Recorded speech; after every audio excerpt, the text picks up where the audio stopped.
नमस्कार छात्रों, स्वागत है बोर्ड यात्रा एजुकेशन में।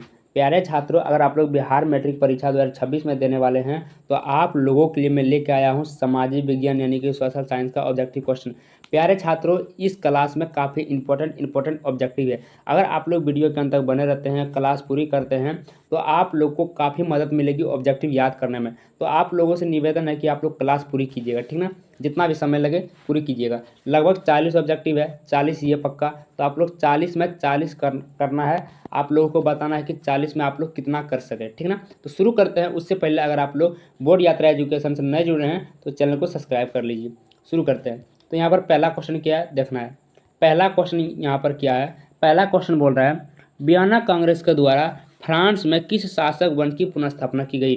क्या बोल रहा है, वियना कांग्रेस के द्वारा फ्रांस में किस शासक वंश की पुनर्स्थापना की गई। तो प्यारे छात्रों, मैं कई बार बताया हूँ, जब भी मैंने सोशल साइंस का ऑब्जेक्टिव किया है या हिस्ट्री का किया है, तो मैंने कई बार बताया है कि जहाँ पर अगर मिल जाए कि किसी वंश का पुनर्स्थापना, ठीक ना, किसी शासक वंश की पुनर्स्थापना, तो आंख बंद के मार देना है बुर्बो वंश, ठीक ना, बुर्बो वंश। तो ऑप्शन नंबर सी बिल्कुल सही आंसर होगा। आपको एक बार में याद होगा, भूलिएगा नहीं कभी। दूसरा नंबर है यहाँ पर, जर्मन राइन राज्य का निर्माण किसने किया था।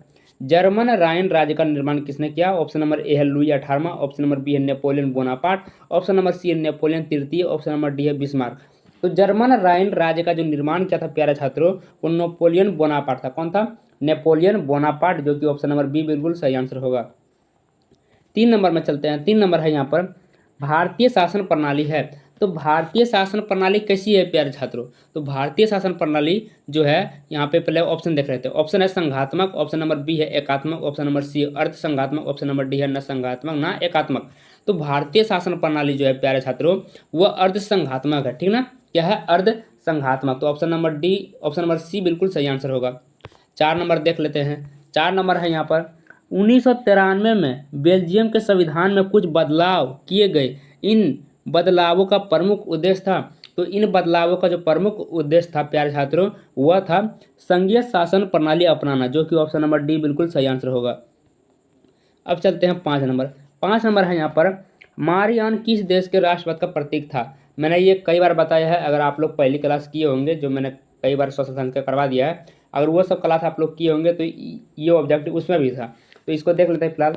मारियान किस देश के राष्ट्रपति का प्रतीक था। तो ऑप्शन नंबर ए है फ्रांस, ऑप्शन नंबर बी है रूस, option number C Italy, option number D है जर्मनी। तो मारियान जो है प्यारे छात्रों, वह फ्रांस देश का प्रतीक था, ठीक है ना।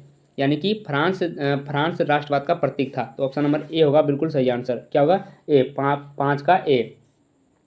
अब चलते हैं यहाँ पर 6 नंबर। 6 नंबर क्या है, रूस की बोल्शेविक क्रांति का नियुक्त किया। रूस की बोल्शेविक क्रांति का नियुक्त किसने किया। तो लेनिन ने किया था।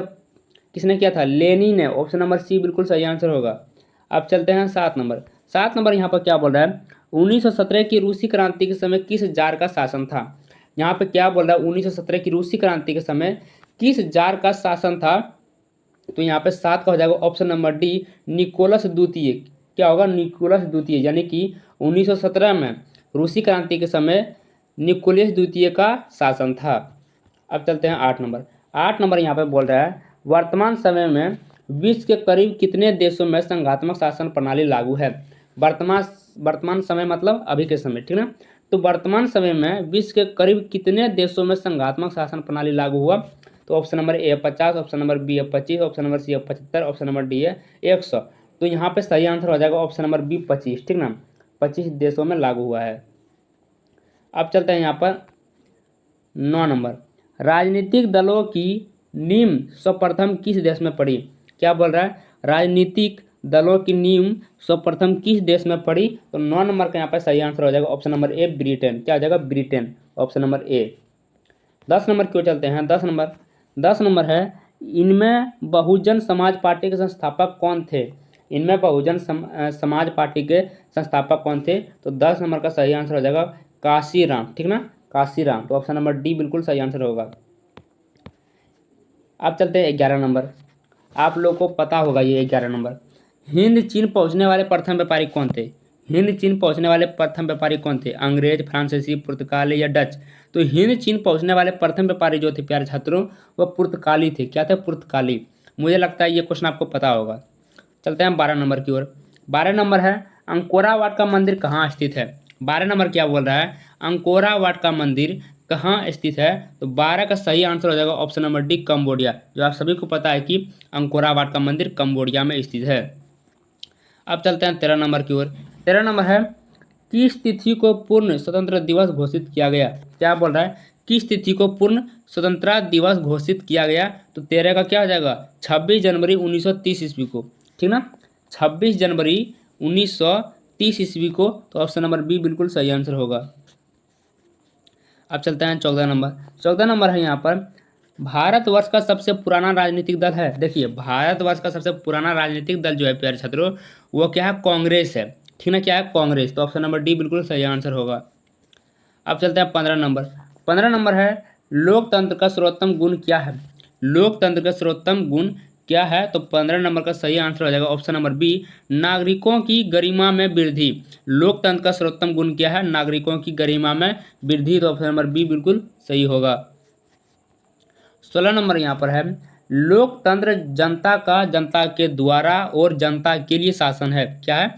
लोकतंत्र जनता का जनता के द्वारा और जनता के लिए शासन है। यह कथन किसका है? तो 16 का सही आंसर हो जाएगा option number C, Abraham Lincoln का, ठीक ना, अब्राहम लिंकन का।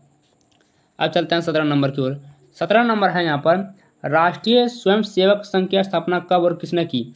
राष्ट्रीय स्वयंसेवक संघ की स्थापना कब और किसने की? तो 17 का ऑप्शन नंबर बी होगा, जो कि है 1925 केवी हेडगवार में, ठीक ना, केवी हेडगवार कब? 1925 में। तो ऑप्शन नंबर बी बिल्कुल सही आंसर होगा। 18 नंबर है यहाँ पर, वेदों की ओर लौटो का नारा किसने दिया था?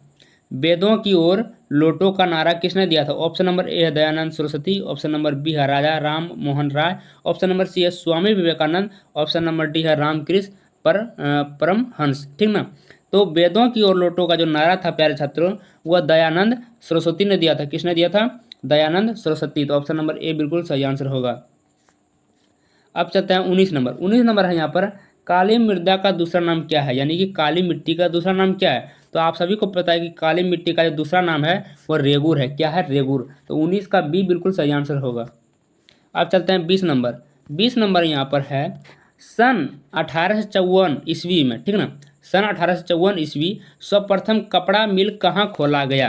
क्या, ध्यान से सुनिएगा, 1854 ईस्वी सर्वप्रथम कपड़ा मिल कहाँ खोला गया? तो 20 का सही आंसर होगा बम्बई, ठीक ना, बम्बई में खोला गया। कब खोला गया? तो 1854 ईस्वी में, ठीक ना, 1854 ईस्वी में। लेकिन बम्बई को आज हम लोग क्या कहते हैं? मुंबई कहते हैं। तो आपको याद रखना है। अब चलते हैं यहाँ पर 21 नंबर। 21 नंबर है, हाँ असम्मानित लोकतंत्र मैं तुझे प्यार करता हूँ, यह कथन किसका है? हाँ असम्मानित लोकतंत्र मैं तुझे प्यार करता हूँ, यह कथन किसका है? तो 21 का सही आंसर हो जाएगा option number B, Edward Carpent, ठीक ना, कारपेंटर, एडवर्ड कारपेंटर। तो ऑप्शन नंबर बी बिल्कुल सही आंसर होगा। अब चलते हैं 22 नंबर। 22 नंबर है यहाँ पर, लोकतंत्र के मार्ग में सबसे बड़ी बाधा है। लोकतंत्र के मार्ग में सबसे बड़ी बाधा क्या है? तो आप सभी को पता है कि जातिवाद एवं क्षेत्रवाद, ठीक ना, जातिवाद एवं क्षेत्रवाद। तो ऑप्शन नंबर डी बिल्कुल सही होगा। 23 नंबर है यहाँ पर, निम्नलिखित में किस देश की महिलाएं आज भी मताधिकार से वंचित हैं? 23 नंबर क्या बोल रहा है, निम्नलिखित में किस देश की महिलाएं आज भी मताधिकार से वंचित है? तो ऑप्शन नंबर हो जाएगा यहाँ पे 23 का ऑप्शन नंबर सी, सऊदी अरब, ठीक ना, सऊदी अरब। तो ऑप्शन नंबर यहाँ पे सी बिल्कुल सही आंसर होगा। अब चलते हैं 24 नंबर। 24 नंबर है, औद्योगिक क्रांति सर्वप्रथम किस देश में हुई? औद्योगिक क्रांति सर्वप्रथम किस देश में हुई? इंग्लैंड, जर्मनी, फ्रांस या अमेरिका? तो औद्योगिक क्रांति सर्वप्रथम जो है प्यारे छात्रों, वह इंग्लैंड में हुई। कब, कहाँ हुई? इंग्लैंड में। तो ऑप्शन नंबर ए क्या होगा? सही होगा। 25 नंबर की ओर चलते हैं। 25 नंबर है, पटना में गोल घर का निर्माण किस वर्ष हुआ? प्यारे छात्रों, आप सभी को पता है कि बिहार में जो है गोल घर है, लेकिन कहाँ है? पटना में। लेकिन वहाँ जो गोल घर का निर्माण हुआ वह कब हुआ? आपको बताना है। तो गोल घर का जो निर्माण है प्यारे छात्रों, वह 1786 ईस्वी में हुआ। कब हुआ? 1786 ईस्वी में। तो आपको याद रखना है। अब गोल घर कहाँ है? पटना में है।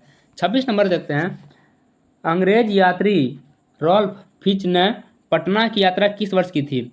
अंग्रेज यात्री रॉल्फ फिच ने पटना की यात्रा किस वर्ष की? तो 26 का जगह ऑप्शन नंबर ए, 1856 ईस्वी में, ठीक ना। अब चलते हैं 27 नंबर। 27 नंबर है यहाँ पर, अमेरिकी मुद्रा का क्या नाम है? आप सभी को पता है अमेरिकी मुद्रा का जो नाम है वो डॉलर है। क्या है? डॉलर। यहाँ पे क्या है? डॉलर। ऑप्शन नंबर बी है। और इंडियन का क्या है, यानी कि भारतीय रुपये क्या? रुपया है। क्या है? रुपया, पैसा नहीं, रुपया। अब चलते हैं 28 नंबर। 28 नंबर है यहाँ पर, अस्थायी कृषि के प्रभाव से कैसा जमाव संभव हुआ? 28 नंबर क्या बोल रहा है? स्वास्थ्य कृषि के प्रभाव से कैसा जमाव संभव हुआ? तो 28 का सही आंसर हो जाएगा ऑप्शन नंबर ए, संपत्ति। ठीक ना? क्या होगा? संपत्ति। 29 नंबर चलते हैं। 29 नंबर है, एक अर्थव्यवस्था का सर्जन होता है। एक अर्थव्यवस्था का सर्जन होता है। तो 29 नंबर का सही आंसर हो जाएगा ऑप्शन नंबर, यहाँ पे पहला क्वेश्चन पढ़ लेते हैं, प्राकृतिक संसाधनों से, भौतिक संसाधनों से, मानवीय संसाधनों से। ऑप्शन नंबर डी है, इनमें से सभी संसाधनों से। यहाँ पे क्या बोल रहा है? एक अर्थव्यवस्था का सर्जन होता है, तो ये तीनों होता है प्यारे छात्रों। इसका मतलब क्या? ऑप्शन नंबर डी होगा सही आंसर। 30 नंबर है यहाँ पर, अर्थव्यवस्था के प्रमुख प्रकार हैं। अर्थव्यवस्था के प्रमुख प्रकार कितने हैं? तो 3 है। कितने हैं? 3 है। तो ऑप्शन नंबर क्या होगा? बी होगा। प्यारे छात्रों 30 क्वेश्चन कर चुके हैं और 10 क्वेश्चन बचे हैं। अगर आप लोग अभी तक जुड़े हैं और चैनल को सब्सक्राइब नहीं किए हैं तो कर लीजिए। 31 नंबर है, इनमें कौन से देश में मिश्रित अर्थव्यवस्था है? कौन से देश में मिश्रित अर्थव्यवस्था है? अमेरिका, रूस, भारत या इनमें से कोई नहीं? तो भारत जो है प्यारे छात्रों उसमें मिश्रित अर्थव्यवस्था है। अब चलते हैं 32 नंबर। 32 नंबर है, राष्ट्रीय आय में सम्मिलित रही है। राष्ट्रीय आय में सम्मिलित रही है। तो ऑप्शन नंबर यहाँ पे हो जाएगा घरेलू उद्योग की आय, विदेशों से प्राप्त आय। ऑप्शन नंबर सी है, ए बी दोनों। ऑप्शन नंबर डी है, इनमें से कोई नहीं। तो राष्ट्रीय आय में सम्मिलित रहती है। तो ऑप्शन नंबर ए बी दोनों, यानी कि ऑप्शन नंबर सी। अब चलते हैं 33 नंबर। 33 नंबर है, मिस्र की निवासी कौन है? मिस्र की निवासी कौन है? तो मिस्र की निवासी जो है प्यारे छात्रों वो सिकंदर है। कौन है? सिकंदर है। तो ऑप्शन नंबर बी होगा। 34 नंबर की ओर चलते हैं। 34 नंबर है, रेशम मार्ग कहाँ से आरंभ होता था? रेशम मार्ग जो है प्यारे छात्रों वो कहाँ से आरंभ होता था? भारत, चीन, इराक या अफगानिस्तान? तो रेशम मार्ग जो है प्यारे छात्रों वो चीन से आरंभ होता था। कहाँ से होता था? चीन से। तो ऑप्शन नंबर बी होगा। 35 नंबर है यहाँ पर, आधुनिक भारतीय प्रेस का प्रारंभ 1766 में किसके द्वारा किया गया? यहाँ से 2 क्वेश्चन बनता है। पहले तो ये समझ लीजिए, आधुनिक भारतीय प्रेस का प्रारंभ कब हुआ? 1766 में। लेकिन किसके द्वारा हुआ? तो इसका सही आंसर हो जाएगा विलियम बोल्ट्स ने। ठीक ना? विलियम बोल्ट्स ने। तो 35 का हो जाएगा option number A, William Bolts ने। इससे 2 क्वेश्चन बनता है, आपको याद रखना है। अब चलते हैं 36 नंबर। 36 नंबर क्या है, इंग्लैंड में मुद्रण कला का प्रचार किसने किया? इंग्लैंड में मुद्रण कला का प्रचार किसने किया? तो 36 का सही आंसर हो जाएगा ऑप्शन नंबर ए, कैक्सटन ने। ठीक ना? कैक्सटन ने। ऑप्शन नंबर सी होगा। अब चलते हैं 27 नंबर। 3 क्वेश्चन 4 क्वेश्चन और बचे हैं, देख लीजिए। भारत की राष्ट्रीय आय का सर्वप्रथम अनुमान लगाया था।